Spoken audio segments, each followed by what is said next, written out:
Assalamualaikum warahmatullahi wabarakatuh. Saya Fatahur Rahman Barok NIM 2020 53083.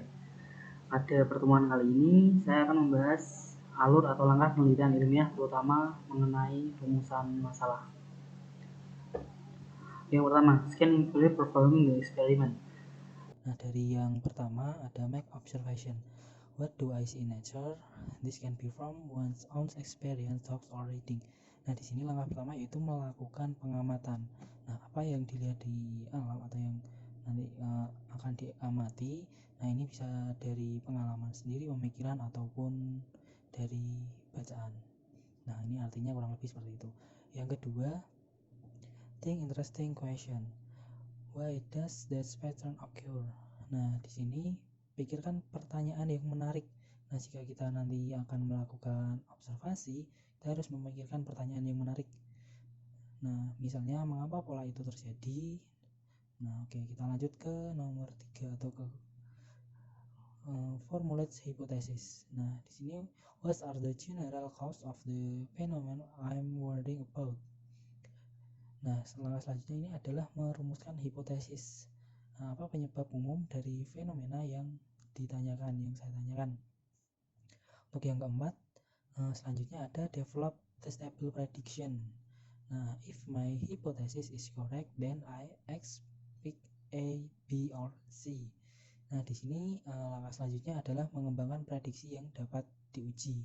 Nah, jika hipotesis saya benar, maka saya mengharapkan A, B, C, atau D ini opsi pilihan. Misalnya saya mengharapkan ini seperti A, seperti B, ataupun seperti C. Oke, selanjutnya ada getters data to that's prediction. Nah, relevant data can come from the literature, new observation, or formal experiment. Strokes testing requires reference to verify results. Nah, di sini ada mengumpulkan data untuk menguji prediksi. Nah, data yang relevan dapat berasal dari literatur, pengamatan baru, atau eksperimen formal. Untuk pengujian menyeluruh memerlukan pengulangan untuk memverifikasi hasil. Selanjutnya ada refine, alter, expand, or reject hypothesis.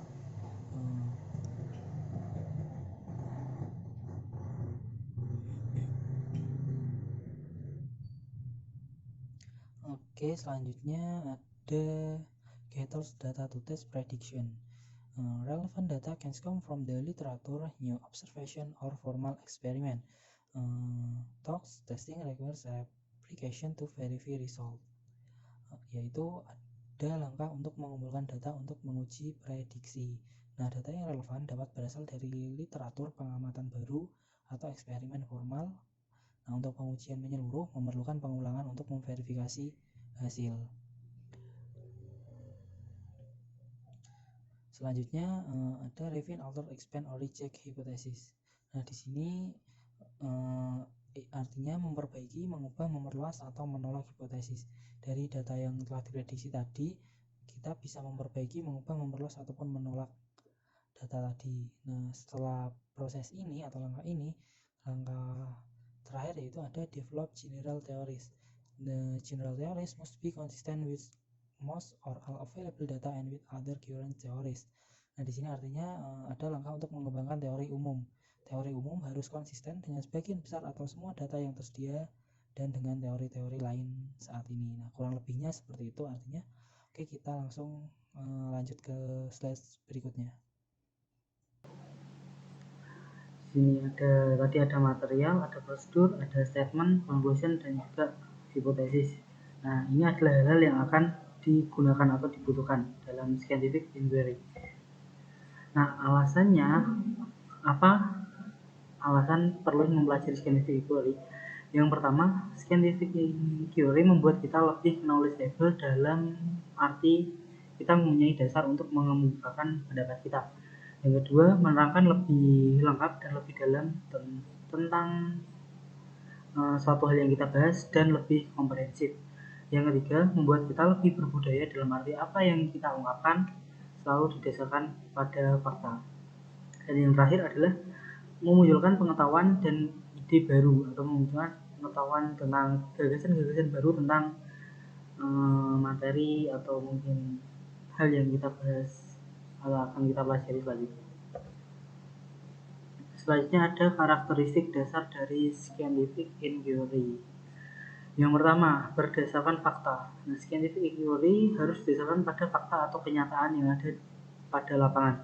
Yang kedua, harus bersifat objektif, jelas sumbernya, sehingga penelitian yang dihasilkan dapat juga dilakukan oleh peneliti lain dan kondisi dan bidang yang sama.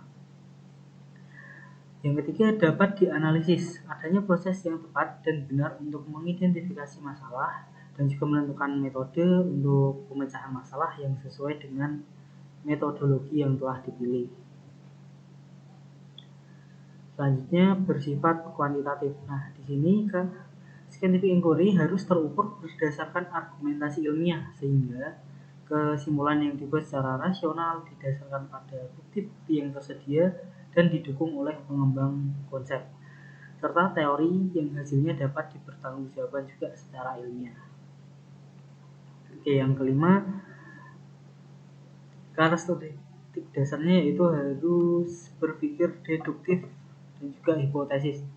Nah, riset area deduktif sangat sulit ditemukan dalam melakukan penelitian, sehingga dalam pola pikir deduktif harus digunakan hipotesis atau hipotesa. Yang terakhir adalah berpikir induktif general. Nah, pola induktif ini lebih dominan dipakai dalam melakukan penelitian yang dimulai dari khusus mengarah ke arah yang lebih umum, atau misalnya kita memulai hal yang spesifik, kita arahkan kepada hal yang lebih umum atau lebih mudah dimengerti. Selanjutnya ada alur langkah dari sebuah penelitian ilmiah. Nah, di sini alur ini ada beberapa alur.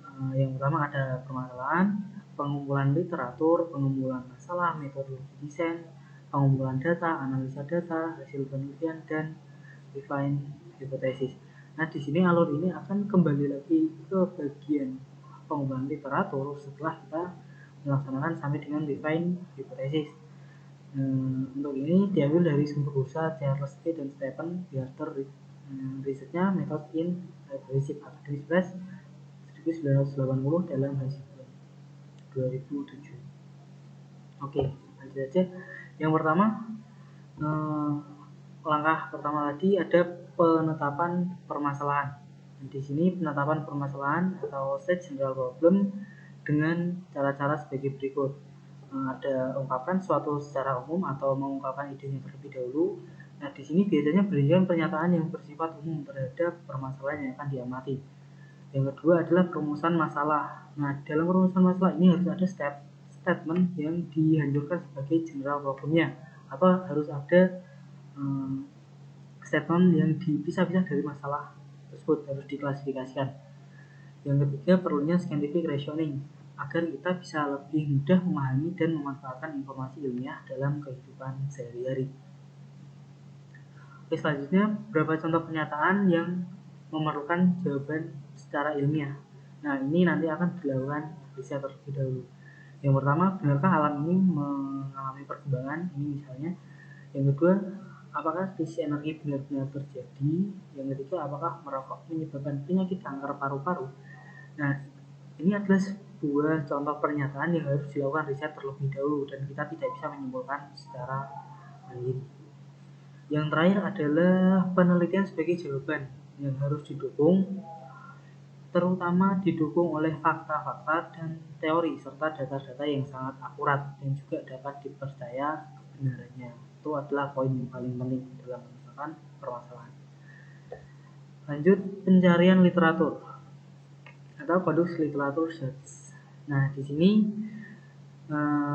disebut juga kajian pustaka, yaitu dikarenakan mempelajari buku-buku referensi dan hasil penelitian sejenis sebelumnya yang pernah dilakukan oleh orang lain.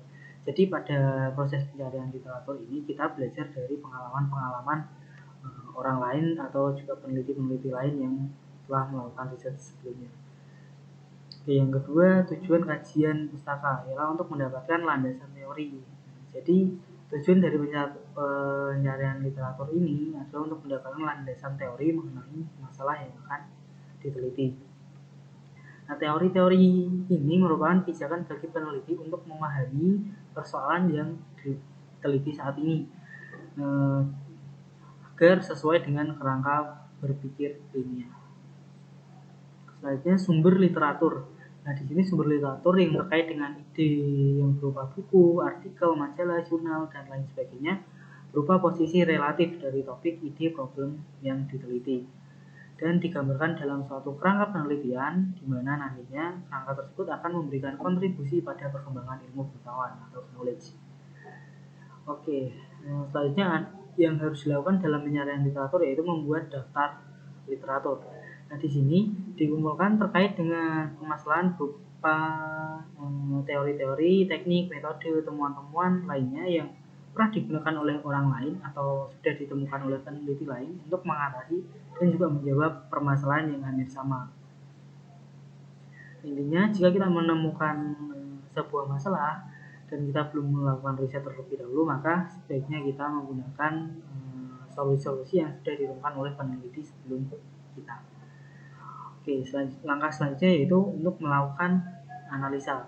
Nah, di sini harus melakukan analisa terhadap kelemahan, kelebihan, persamaan, perbedaan dari berbagai teori, teknik, metode, dan hasil rangkuman dan ringkasan dari literatur tersebut. Nah, di sini semua yang kita baca dari hasil penelitian oleh peneliti-peneliti lain, orang-orang sebelumnya.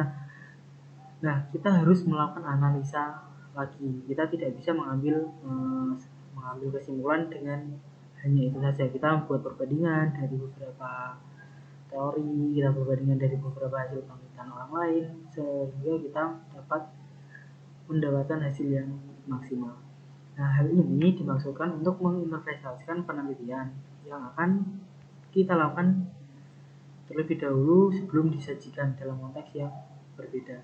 Nah, setelah semua bahan terkumpul, daftar atau cantuman semua literatur yang terkait dengan masalah akan dibuat list pada bagian daftar pustaka. Oke. Ketiga, ada perumusan masalah atau state specific problem. Nah, di sini uraikan permasalahan yang dimulai dari permasalahan yang bersifat umum ke permasalahan yang bersifat khusus atau spesifik. Nah, misalnya faktor apa saja yang membuat sistem informasi dapat meningkatkan kinerja perusahaan. Contoh yang kedua, faktor apa saja yang mempengaruhi kecepatan layanan administrasi kependudukan. Yang ketiga, hal-hal apa saja yang berkaitan erat dengan mendorong lajunya penjualan suatu produk dan seterusnya. Nah, dengan statement-statement ini, permasalahan di atas dapat kita uraikan untuk menjawab problem-problem statement berikutnya. Oke, yang keempat. Yang keempat ada desain penelitian atau desain metodologi. Nah, di sini desain penelitian berisikan pengetahuan, algoritma, metode, produk atau sistem, model, dan juga lain sebagainya. Nah, secara garis besar ada dua macam tipe desain, yaitu desain ex post facto dan juga desain eksperimental.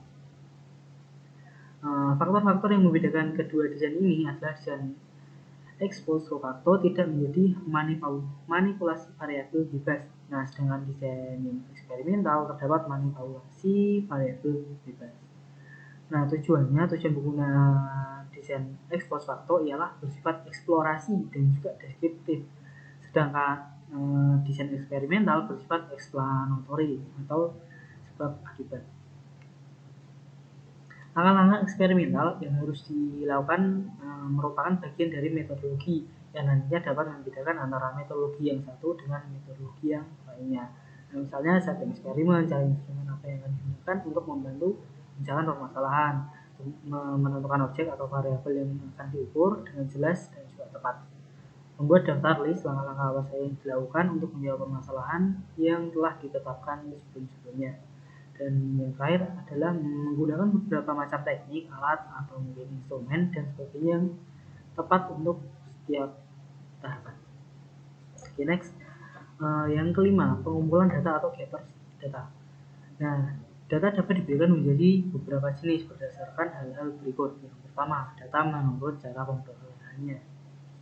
Menurut cara memperolehnya, data dibagi menjadi dua. Yang pertama ada data primer, yang kedua ada data sekunder. Nah, untuk data primer sendiri di sini diambil langsung dari objek penelitian atau merupakan data yang berasal dari sumber asli atau pertama. Pencarian data primer ini dapat dilakukan dengan wawancara dengan menggunakan instrumen penelitian yang disebut juga dengan kuesioner. Nah, untuk data sekunder sendiri, data ini berasal dari sumber yang telah dikumpulkan oleh pihak lain misalnya perpustakaan, perusahaan-perusahaan, organisasi perdagangan, biro pusat statistik, kantor-kantor pemerintahan, seperti data dari Badan Pusat Statistik atau BPS, dan juga data hasil riset. Nah, dan masih banyak lagi untuk data seperti ini. Yang kedua, jenis yang kedua yaitu jenis data berdasarkan sumber data. Nah, berdasarkan sumber data ini, jenis data dibagi menjadi dua juga. Yang pertama ada data internal dan juga data eksternal. Data internal sendiri yaitu data yang menggambarkan situasi dan juga kondisi pada suatu organisasi secara internal. Sedangkan eksternal, data eksternal adalah data yang menggambarkan situasi serta kondisi yang ada di luar organisasi. Yang ketiga, klasifikasi data berdasarkan jenisnya. Nah, di sini jenis data ada dibagikan menjadi dua, data kuantitatif dan juga data kualitatif. Di sini data kuantitatif dipaparkan dalam bentuk angka, sedangkan kualitatif yaitu data yang disajikan dalam bentuk kata-kata yang mengandung makna. Oke, yang keempat, pembagian berdasarkan sifat data. Nah, berdasarkan sifat data di sini juga dibagi menjadi dua. Yang pertama ada data discrete dan yang kedua ada data kontinu. Nah, data discrete ini data yang nilainya adalah bilangan asli, sedangkan data kontinu adalah data yang nilainya ada pada suatu interval tertentu atau berada pada nilai yang satu ke nilai yang lainnya. Biasanya ada kata-kata sekitar, kurang lebih, kira-kira, dan juga seterusnya. Yang terakhir ada data menurut waktu pengumpulannya. Nah, di sini yang pertama ada data cross section. Data yang menunjukkan pada titik waktu tertentu, misalnya jumlah mahasiswa pada tahun 2019, jumlah lulusan pada bulan April tahun 2018, dan seterusnya. Yang kedua ada data time series atau data berkala. Nah, data ini yang mengumpulkan suatu dari waktu ke waktu atau dari periode secara historis. Contohnya adalah data time series perkembangan nilai tukar rupiah terhadap dolar Amerika Serikat dari tahun 2015 sampai dengan tahun 2020. Nah, seperti itu. Oke, kita lanjutkan bagian analisa data atau analis data. Di sini pengolahan data atau analisa data merupakan proses pra-analisa yang mempunyai tahapan-tahapan sebagai berikut. Yang pertama ada editing data, pengembangan variabel, pengodian data, cek kesalahan, membuat struktur data, cek pre-analisa komputer, dan juga yang terakhir ada tabulasi. Nah, analisa data merupakan interpretasi hasil pengamatan atau hasil penelitian. Mengintegrasikan ini data yang belum melakukan penelitian dengan data yang sudah melakukan penelitian. Misalnya dalam sebuah organisasi kinerjanya meningkat akan diberikan jasa alasan, misalnya karena bisnis proses sudah disederhanakan atau karena data yang terkumpul tingkat akurasinya tinggi dan lain sebagainya. Oke, kita ke hasil penelitian atau report result. Nah, laporan penelitian atau laporan akhir harus berani mengemukakan dan juga menuliskan apa yang didapatkan selama melakukan penelitian atau harus mampu menginterpretasikan secara objektif. Nah, bila hasilnya tidak pasti, ada baiknya kita buat dalam bentuk statement berupa pertanyaan-pertanyaan saja. Jangan pernah membuat interpretasi penelitian secara subjektif, misalnya sistem ini meningkat, sistem ini lebih baik, tapi tidak ada baseline-nya, karena suatu sistem bisa dikatakan baik namun belum tentu mampu meningkatkan kinerja yang ada. Nah, ini adalah poin yang harus digarisbawahi juga. Nah, yang terakhir dalam hasil penelitian ini harus menuntaskan interpretasi yang kita buat. Bagaimana faktor-faktor tersebut memberikan kontribusi bagi perusahaan yang menggunakan sistem informasi. Oke, ke-8 ada kesimpulan. Kesimpulan ini dibuat berdasarkan data-data yang telah dikumpulkan berupa jawaban dari permasalahan. Kita harus mereview kembali kelemahan-kelemahan yang ada dalam penelitian serta menjelaskan kenapa kelemahan itu bisa terjadi dan memberikan solusi untuk memperbaikinya.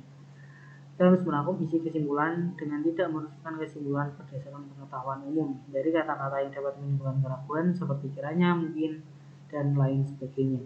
Yang terpenting dari bab kesimpulan ini adalah mengutarakan fitur research agar orang lain dapat melanjutkan penelitian ini pada penelitian berikutnya. Oke, segitu saja materi tentang penelitian yang dapat saya jelaskan untuk pertemuan kali ini. Saya cukupkan sekian. Wassalamualaikum warahmatullahi wabarakatuh. Terima kasih.